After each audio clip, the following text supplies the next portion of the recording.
पूरी दुनिया में वीरता, साहस और पराक्रम का कोई दूसरा अगर नाम है तो वो है भारतीय वायुसेना। भारतीय वायुसेना की ताकत का अंदाजा आप इसी से लगा सकते हैं कि कारगिल वॉर में अकेले वायुसेना ने पाकिस्तान को नाको चने चबवा दिए थे। और उसके बाद जब पुलवामा में हमारे शहीद सैनिकों के बदला लेने की बारी आई थी तो उस समय भी इंडियन एयरफोर्स ने पाकिस्तान को धुआं धुआं कर दिया था, बालाकोट में एयर स्ट्राइक करके। अभी के समय में भारतीय वायुसेना पूरी दुनिया में तीसरी सबसे बड़ी वायुसेना है। सबसे ज्यादा अमेरिका, उसके बाद रूस और तब भारत। चीन भी हमारे सामने नहीं टिकता है। और भी जो कुछ हाई टेक्नोलॉजी वाले कंट्री जिनके बारे में हम लोग जानते हैं, जापान हो या कोरिया हो, तो वो सब भी भारत के सामने कहीं नहीं टिकते हैं एयरफोर्स के मामले में। तो आज के इस वीडियो में हम लोग बात करने वाले हैं कि 2025 में भारत अपनी सेना को कौन सा तोहफा देने वाला है जिससे भारतीय वायुसेना की ताकत और कई गुना बढ़ जाएगी। और इससे जो चीन है और पाकिस्तान दोनों में पूरा हड़कंप मचा हुआ है। तो आइए समझते हैं। अभी हम लोग जानते हैं कि भारत के पास मेनली ऐसे तो बहुत सारे फाइटर प्लेन्स हैं इंडिया के पास में, लेकिन मेन 4 तरीके का जिसका जो लोहा दुनिया मानती है, जिसका खौफ चीन को भी है और जिसका खौफ पाकिस्तान को भी है, या जितने भी हमारे दुश्मन है सभी को इसका खौफ है। सबसे ज्यादा पावरफुल अगर कोई है तो वह है राफेल। राफेल जो है फ्रांस से सबसे लेटेस्ट हमारे पास टेक्नोलॉजी वाला फाइटर प्लेन है। उसके बाद नंबर आता है सुखोई का, सुखोई है। उसके बाद आता है नंबर तेजस का, तीसरे नंबर पे तेजस है और चौथे नंबर पे मिराज है। अभी तक युद्ध में ज्यादातर मिराज का इस्तेमाल हुआ है। जो कारगिल का वॉर था उसमें भी मिराज का इस्तेमाल हुआ था, और जो जो बालाकोट में एयर स्ट्राइक हुई थी पुलवामा के शहीद सैनिकों का बदला लेने के लिए, वहां भी मिराज का ही इस्तेमाल किया गया था। तो ये मेन हमारे लीडिंग जो है एयरफोर्स के फाइटर प्लेन्स हैं।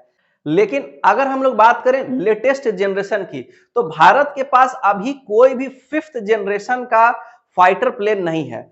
अगर 5th जनरेशन के फाइटर प्लेन के बारे में जाना जाए तो अभी 2 देशों से बात चल रही है। एक चल रहा है अमेरिका से और दूसरा चल रहा है रूस से। दोनों देशों के पास जो 5th जनरेशन के फाइटर प्लेन्स है, एक F-35 है अमेरिका का और दूसरा है Su-57, ये रसिया का है। अब दोनों में से कौन भारत सिलेक्ट करता है ये तो आने वाला वक्त बताएगा, लेकिन आज हम लोग विश्लेषण करके देख लेंगे कि दोनों में बेहतर कौन है, कौन सा जो है भारत को ले लेना चाहिए, जिससे कि भारत की वायुसेना की ताकत और कई गुना बढ़ सकती है। क्योंकि जो 5th जनरेशन फाइटर प्लेन है वो चाइना के पास भी है, अमेरिका के पास भी है। हालांकि भारत भी अपना 5th जनरेशन का जो फाइटर प्लेन है वो बना रहा है, लेकिन अभी उसमें थोड़ी देरी है।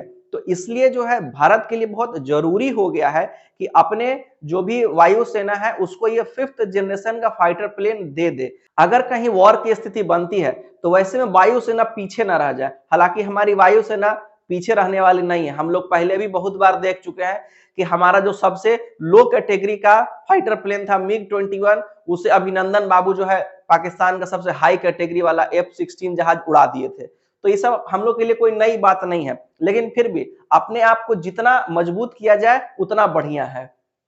तो अगर हम लोग पाकिस्तान और चाइना से भारत को कंपेयर करें तो देख लीजिए, पाकिस्तान में फाइटर प्लेन जो है इंडिया में 590 है, पाकिस्तान में 320। अटैक करने वाले भारत में 800 से ज्यादा, पाकिस्तान में 400। जो ट्रांसपोर्ट करने वाले हैं 700 से ज्यादा, पाकिस्तान के पास लगभग 300। जो ट्रेनिंग जहाज हैं वो 251, अब भारत के पास 251 है, पाकिस्तान के पास करीब 500। ट्रेनिंग वाला पाकिस्तान सब कुछ ज्यादा खरीद लेता है। टैंक भी खरीद लेगा ढेर सारा, 600 700 गिनती के लिए रखा रहेगा, अपना खड़ा है उसी के लिए। उसके पास काम का एक को नहीं है, जैसे ये सब चारों काम का है, फाइटर, अटैक, ट्रांसपोर्ट, लड़ना है तो भारत के पास ज्यादा है, ले जाना है मिसाइल वगैरह तो सब भी भारत के पास ज्यादा है, ट्रेनिंग वाला पाकिस्तान के पास ज्यादा है। तो जो है वही सब उल्टा पुल्टा खरीद लेता है। हेलीकॉप्टर में भी भारत के पास 700 से ज्यादा है और पाकिस्तान के पास 328। और अटैकिंग हेलीकॉप्टर में पाकिस्तान जो है हमसे थोड़ा सा आगे है। तो एक चीज है जिसमें पाकिस्तान कुछ हमसे आगे निकला हुआ है, लेकिन अगर उसकी बारी आई तो उससे पहले पाकिस्तान जो है निस्तनाबूद हो चुका होगा। अगर हम लोग चाइना से खुद को कंपेयर करें तो चाइना के पास 2100 फाइटर जेट्स हैं, लेकिन भारत के पास मात्र 550 है। अब ये सोच के लग रहा हो कि चाइना के पास तो बहुत ज्यादा है, लेकिन ये बिल्कुल वैसा ही है कि गांव में आपके 52 बीघा पुदीना लगा हुआ है और चटनी अगर खाना है तो 2 रुपया के बाजार से खरीद के खा रहे हैं, क्योंकि नजदीक में जो अवेलेबल है वो ही आपके काम आएगा। गांव में 52 बीघा तो काम आने वाला है नहीं। तो यहाँ भी वही चीज है कि जो 2100 से ज्यादा दिख रहा है, ये ऐसे जगह पे है जहां से कि इसको तुरंत अगर चाहे कि वॉर में हम शामिल कर लें तो नहीं कर सकता है। लेकिन भारत का A to Z fighter plane any time ready है, आप खाली कहिए कि मारो, धुआं धुआं कर देगा एकदम से।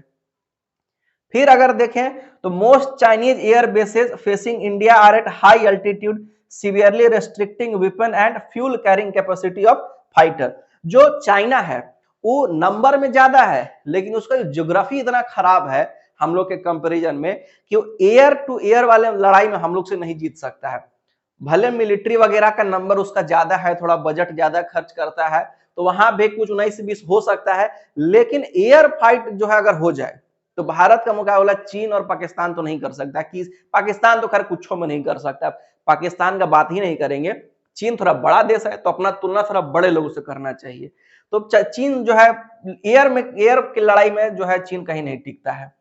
इंडियन एयर फाइटर्स जो है क्या क्या है, सुखोई है, मिराज है और MiG 29 are technologically advanced commemorate with most PLAF fighters compared with most PLAF fighter. PLAF का मतलब है कि जो चाइना का एयरफोर्स है उसको प्लैफ कहते हैं। तो ये इंडिया का जितना भी फाइटर प्लेन्स है वो चाइना से कहीं ज्यादा एडवांस टेक्नोलॉजी वाला है। चाइनीज टेक्नोलॉजी का पूरा दुनिया जो है समझता है कि क्या स्थिति होता है।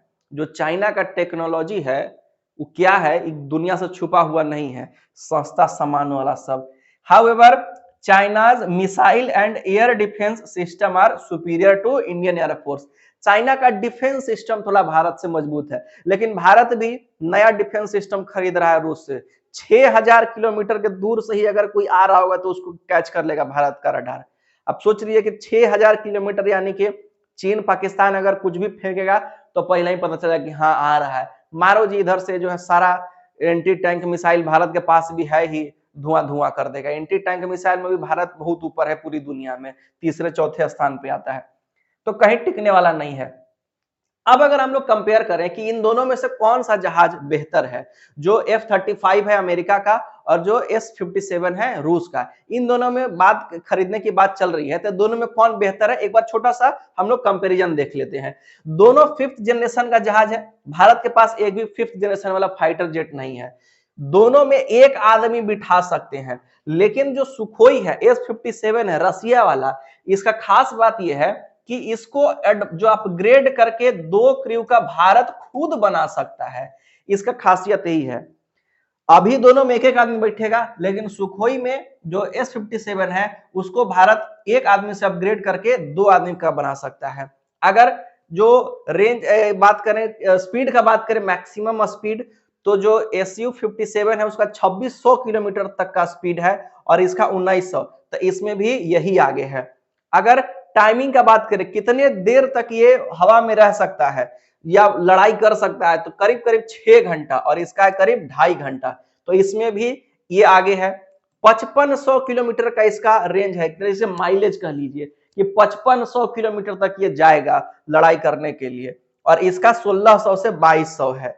उसके बाद इसका जो कितना वजन का ये ले जा सकता है, कुछ भी मान के चलिए ले जाना है, मिसाइल वगैरह ले जाके उड़ा देना है, तो 10,000 किलो तक ले जा सकता है, और ये 8,160 किलोग्राम तक।